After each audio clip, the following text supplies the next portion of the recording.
My brothers and sisters and my beloved confreres, a very hearty welcome to each one of you to this Recollection Talk. We are entering the season of Advent, perhaps one of the best times of the liturgical year. A feeling of newness within us.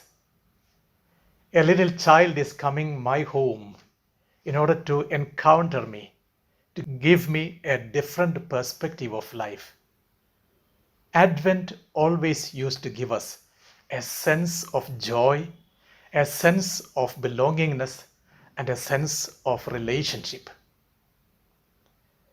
Jalaluddin Rumi, one of the famous medieval age poets, in one of his poems mentions like this: every human being is a guest house. Every human being is a guest house. But the speciality of this guest house is that it does not have doors. It is an open house wherein everyone can come in, take a shelter, experience the feel of the other, enjoy the relationship, and know who the other person is. I believe this story or this poem applies very well to Jesus. He is someone who is coming into my home as a guest, and I need to open the doors of my house wide in order to welcome him into. Rather, I need to break open the doors so that he will have a dwelling place with me. Shall we, during this Advent season, begin to have that guest home experience with Jesus, that there would be a sharing of life with one another? One of the most important aspects which I consider when I think of Jesus, my master, is this: he is a CCTV surveillance. You go anywhere, any shopping mall, even in a church or in our own monasteries, nowadays even in the families, we have CCTV fixed there. Why? Because we need to know, or we want to know, who is coming into our homes. God is someone who observes me every moment of my life. And I believe the arrival of Jesus into this world is basically on that. If you go through the liturgical calendar of the Advent season, the 4 Sundays before Christmas very well prepare us to see how observant our God is, in order to make us more and more feel at home with him and to take a cue of his own lifestyle, imbibing it into ourselves. The first Sunday of Advent would invite us to know how we need to know the nature's reaction to the arrival of Jesus the Master. The second Sunday and the third Sunday would introduce us to the personality of John the Baptist, who invites everyone to repent and to have a sense of belongingness to God. And the fourth Sunday gives us that beautiful moment of encounter between Elizabeth and Mary, 2 women who became guest houses for the sake of the Lord. Are we ready to become guest house of Jesus when he comes to receive him into our lives? Last year, for the Advent, I gave you a talk on how to conceive Jesus and deliver him to the humanity. We told we need to have 6 steps in order to encounter Jesus and to deliver him. Which are they? Nausea, taking him seriously, discerning properly, developing a holy ambience, being always grateful, and finally, delivering him effectively to the humanity around us.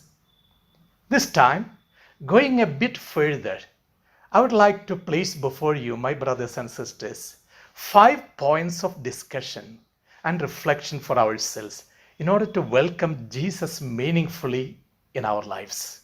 Yes, my brothers and sisters, I would like to take 5 statements or welcome gestures of Jesus himself as points for our reflection and meditation in order to enter meaningfully into this Advent season or journeying through this Advent season. There are 5 statements of Jesus.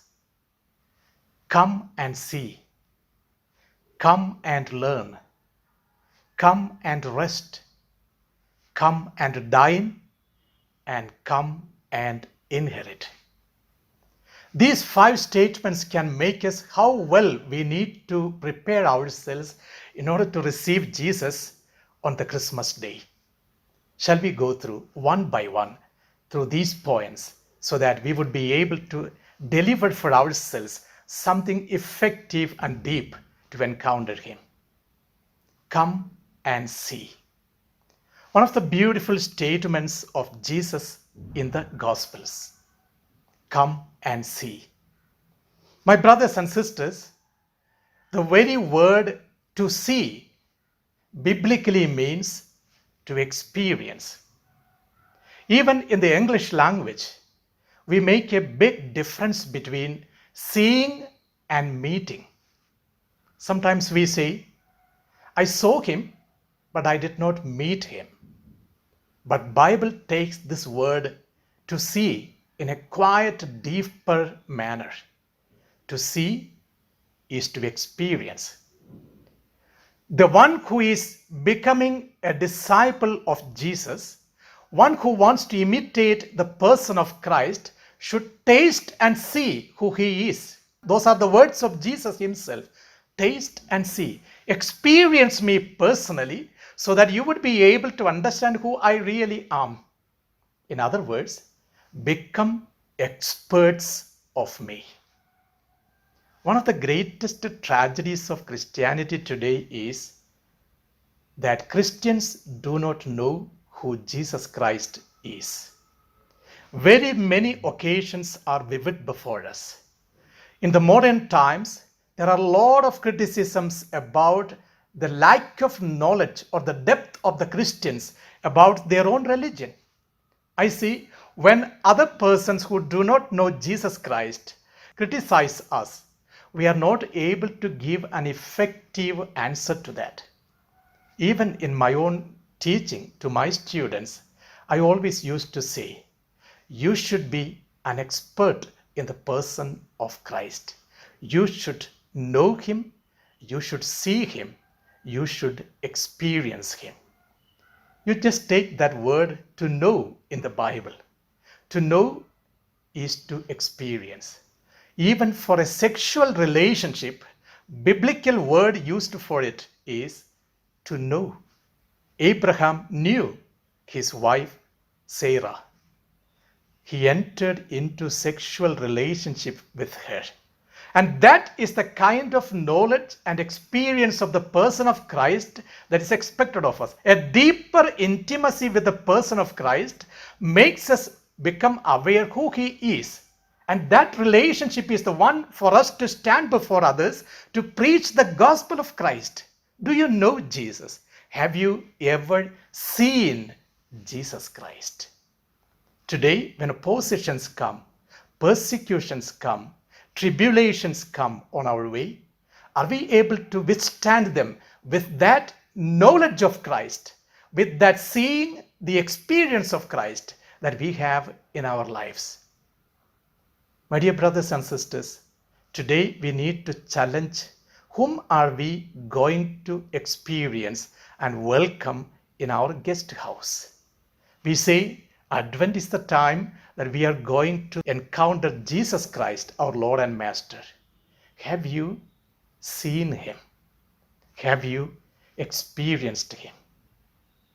The second aspect of our welcoming Jesus in our life during this Advent season is to come and learn. Jesus says, come to me and learn of me. I am meek and humble of heart. Learning Jesus is a process of our life. The only one who goes with him, takes time with him, and learns him can speak about him convincingly today. One of the most important aspects of Jesus' own life, which I find to be learned by us, is that self-emptying dimension of his life. Jesus emptied himself for our sake. This learning curve that we need to have is also should be through personal examples and experiences. Am I able today to empty myself in order to encounter the person of Jesus? Very often, emptying becomes the most difficult dimensions of our life. Why? Because until and unless we empty, we cannot fill something more into it. Jesus had a wonderful experience of the presence of his Father and the abode of his Father as his own. But he emptied that possibility of life in order to encounter human beings who were in treacherous situations and to encounter them meaningfully in their own life situations. He went into the shore of the sea. He went to the sick people. He met with the tax collectors. He went and dined with sinners and prostitutes. He took time to live with those who were unwanted in the society. Fisher folk were his disciples. People who had no grip of their life were taken into the person of Christ. My brothers and sisters, emptying needs courage. And Jesus tells us today, learn of me, that you would be able to become like me. One of the most important aspects of this learning of Jesus Christ is to read the Word of God. Sometimes the Lord Himself says that, learn of me by being with me. And that exactly is the reading of the Word of God.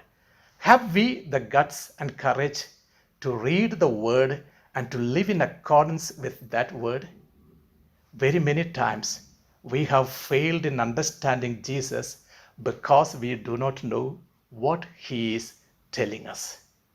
Learn from Him. He is meek and humble of heart. Humility and gentleness flow into hearts which are emptied and are ready to be filled in with the grace of God. And it is there that the Lord gives us this new message. When we are going to encounter Jesus in the cradle, shall we take this new cue from Him? I will learn of Him and I will live like Him, emptying myself, giving opportunity for others to enter into so that they can find a solace in me. Yes, my brothers and sisters, the Lord invites us to yet another higher dimension of the season of Advent. The third aspect of encountering Jesus in this Advent season is come and rest. I remember an interesting Japanese story. It's about a Buddhist monk, a very old monk. He one day left his monastery and went into one of the most busy streets of Japan. People were hurrying to and fro, some of them holding the children in the hand and walking steadily, some others rushing to catch the train, some others even having their breakfast in the hand and trying to eat it and run towards their offices. This Buddhist monk, standing in the middle of the street, loudly asked each one who came across him, "Where are you going?" No answer came. During the whole day, he stood there, time and again, loudly raised this question to people who came across him, "Where are you going?" No answer came back. And he continued this for so many days. Time after time, he raised the question, "Where are you going?" He said, finally, the whole city became empty. When people began to listen repeatedly this question from the monk, "Where are you going?" there wasn't anyone further to tread through that city. People returned to themselves. They began to quieten themselves. They began to have a time of rest and ask themselves the fundamental question, where are you going? When the Lord says, come and rest, I believe this is an invitation to take a time for myself to avail and to evaluate, where am I heading to? Do I take sufficient rest? My brothers and sisters, always remember, the biblical understanding of rest is not merely like that of the Sabbath. Why did this concept of Sabbath come at all? It came with a positive intent. People were made to work. They had to work in order to survive. But it was also equally necessary that people take rest so that they would have energy enough to work the rest of the time. That's why sometimes, at least, when I go to visit my confreres in the communities, I always tell them, you should buy time for yourself, because our human bodies will not have sufficient strength to withstand the feebleness of it. In order to encounter fragile moments of our life, we should have banked on resting a bit. Time to read, time to play, time to interact, time to pray, time to sleep. Yes, biblical resting is a withdrawal aspect. It always invites us to withdraw to ourselves so that we would be able to see ourselves in a better light. Meditation is the language of the Gospels. We need to withdraw. Jesus, in his spiritual philosophy, was always a man who withdrew. When people came to make him a king, he withdrew from their side. When they came to attack him, he moved back. Even at the very beginning of his birth, he began with a withdrawal when the doors were shut against him. Jesus withdrew and took time again to launch out. As my brothers and sisters, I always look at our own families. The ones whom we need to always admire, perhaps, are our mothers. Do they really rest? When I look at my own mother, I believe she rests. But most of those rests were not in a physical manner. In spite of the fact that she had to get up at 4:30 most of the days of her life and cook food for us, prepare our clothes and our notebooks in order to send to school, she always went to the church to participate in the Holy Eucharist. And I believe that is the reason for her strength, the inner energy to withstand situations that came across her, opposing her person. The evening prayer that we had at home was always animated by her. She understood the need to withdraw into the presence of the Lord. Do we today take rest? The Lord invites us, come and rest. When he saw his own disciples were so enthused by the apostolic ministries and were successful in it, and came back to him and explained how the demons were chased out, how the deaf could hear, how the blind could see, the Lord says, come away to a lonely place and have some rest. Otherwise, you might think that it is your power which is at work and not that of the Lord's. We need to return once home to have that rest. Yes, my brothers and sisters, evaluate at this time of the Advent season. Are we people who take rest in the Lord, with the Lord? The fourth aspect which I would like to share with you during this Advent season is come and dine. The most important aspect of Jesus' teaching is the spirituality of dining. And the culmination of it, as we know, is the Eucharist, wherein he gives to us his own body and blood as the greatest offering for the humanity's future life. Come and dine. food matters. And especially for Jesus, it mattered a lot. A young man of 30 years of age, together with another 12 men, wandering through the streets and enjoying meal that was given by someone else. And you should know, they looked healthy. Look at any of the pictures that we depict now about Jesus, a healthy, handsome young man without any kind of a malnutrition effect on his body. He stands there as one who has enjoyed and dined the meal gratefully. He was living in Palestine, a country where food was not so easily available. Look at some of his own statements. A man goes to his friend in the middle of the night and asks for some food because a guest has come home. Why? He does not have sufficient food to eat. Everyone was dependent on the other to have some meal. And that is the context in which Jesus says, "Come and dine."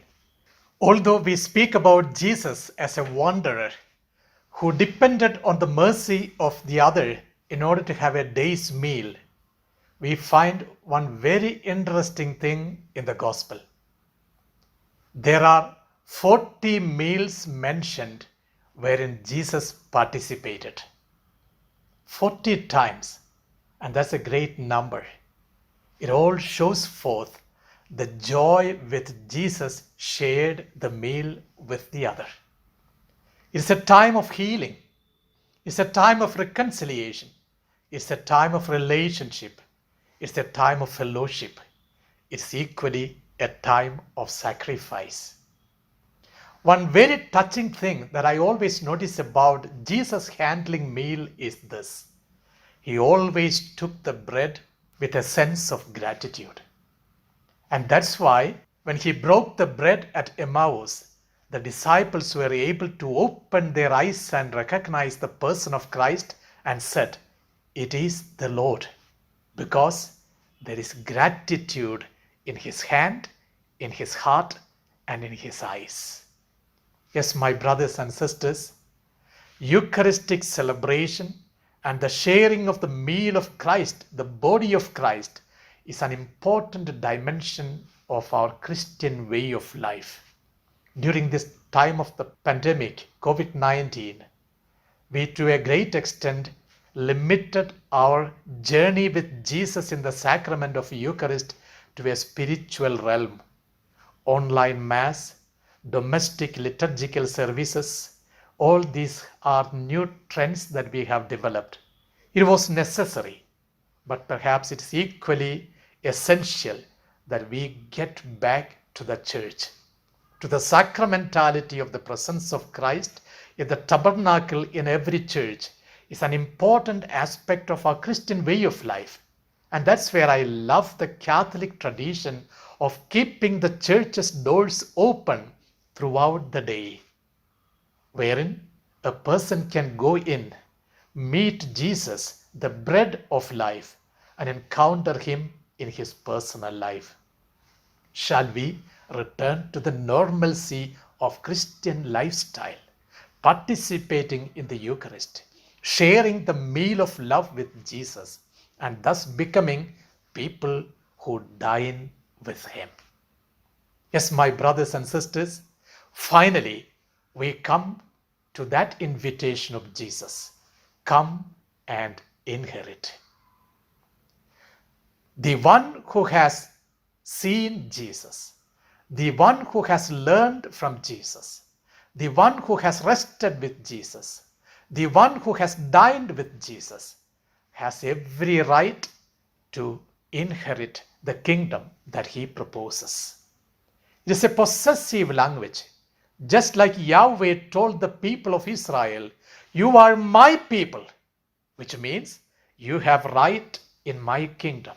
So also, Jesus says, the one who has accepted the invitation given by him will have surely that inheritance proposed by his Father. It is said, when the land was divided between the tribes of Israel, the tribe of Levi was left out.